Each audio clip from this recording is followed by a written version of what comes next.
Passengers को कैसे relief देना है. If the passengers are trapped inside the coach, priority one is to take them outside, to bring them outside that coach, और जितना भी rescue और रिलीफ देना कि हम लोग हेल्प में हैं वो लोग दें.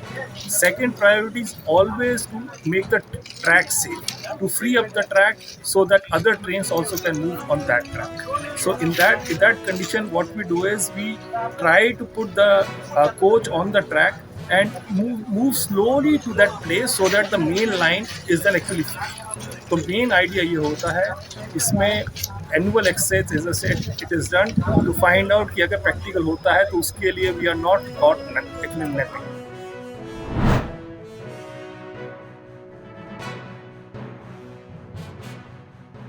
ಅದೆಲ್ಲ ಕ್ರೋಢೀಕರಿಸ್ಬಿಟ್ಟು ಇನ್ವೆಸ್ಟ್ಮೆಂಟ್ ಮಾಡಬೇಕು ಅಂತ ಮೊದಲು ಮಾಡಿದರು. ಅದೇನೋ ಈಗೆಲ್ಲ ಕೆಲವರೆಲ್ಲ ಒಪ್ಪಲಿಲ್ಲ, ಇದು ಗಲಾಟೆ ಮಾಡಿದ್ರು. ಅದಕ್ಕೀಗ ಬೆಂಗಳೂರು ಅಭಿವೃದ್ಧಿ ಪ್ರಾಧಿಕಾರದಿಂದ ಈಕ್ವಿಟಿ ರೂಪದಲ್ಲಿ 3,000 ಕೋಟಿ ಆಗ್ತಾರಂತೆ. ದೆನ್ CA ನಿವೇಶನಗಳ ನಗದೀಕರಣ, ಬ್ಯಾಂಕ್ನಿಂದ ಅಡಮಾನ ಸಾಲ, ಇದು ಬೆಂಗಳೂರು ನಮ್ಮ ಮಹಾನಗರ ಪಾಲಿಕೆ ಪ್ರಾಧಿಕಾರದ್ದು. ಸರ್ಕಾರದ ಗ್ಯಾರಂಟಿ ಇಲ್ಲದೆ ಸಾಲ ಪಡೆಯಲು 3,650 ಕೋಟಿ. ಹುಡ್ಕೋ ಬ್ಯಾಂಕಿಂದ 9,000 ಕೋಟಿ ಅಂತ ಹಾಕೋರು, ಈಗ 12,000 ಕೋಟಿ ತೊಗೊಂಡವ್ರೆ. ಹುಡ್ಕೋ ಬ್ಯಾಂಕಿಂದ ಮುಂದೆ ಕ್ಲಿಯರ್ ಆಗಿದೆ. ಇಲ್ಲಿ ಪ್ರಶ್ನೆ ಏನು ಅಂದರೆ, ನಾನು ಈ ಸರ್ಕಾರಕ್ಕೆ ಕೇಳ್ತಕ್ಕಂಥದ್ದು, ಹಲವಾರು ಕೋರ್ಟ್ ಆದೇಶಗಳಿದೆ. ಅವ್ರು ಹೇಳ್ತಾರೆ, ಮೊನ್ನೆ ಧಮಕಿ ಹಾಕ್ತಾರೆ ರೈತರಿಗೆ, ಏನೋ ಧರ್ಮಕ್ಕೆ ದುಪ್ಪಟ್ಟು ಏರಿಕೆ ಮಾಡಿಸ್ಬಿಟ್ರಂತೆ. ಇವರು ಪರ್ಸನಲಿ ರಿಸ್ಕ್ ತಗೊಂಡು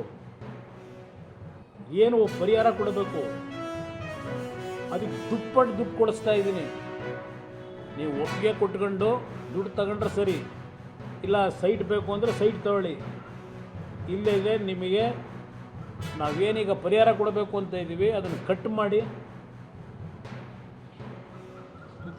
ಇದಕ್ಕೆ ಕಟ್ಬಿಡ್ತಾರಂತೆ, ಕೋರ್ಟಿಗೆ ಕಟ್ಬಿಟ್ಟು ಲ್ಯಾಂಡ್ನ ಅಕ್ವೈರ್ ಮಾಡ್ಕೊಂಡ್ಬಿಡ್ತಾರಂತೆ. ಯಾರಪ್ಪನ ಮನೆದು ಅಂತ ಅಕ್ವೈರ್ ಮಾಡ್ತೀರಿ? ರೈತರ ಲ್ಯಾಂಡ್ನ ಯಾರಪ್ಪನ ಮನೆದು ಅಂತೇಳಿ ಇವತ್ತು ಇಲ್ಲಿ ರೇಟ್ ಫಿಕ್ಸ್ ಮಾಡೋರೆ.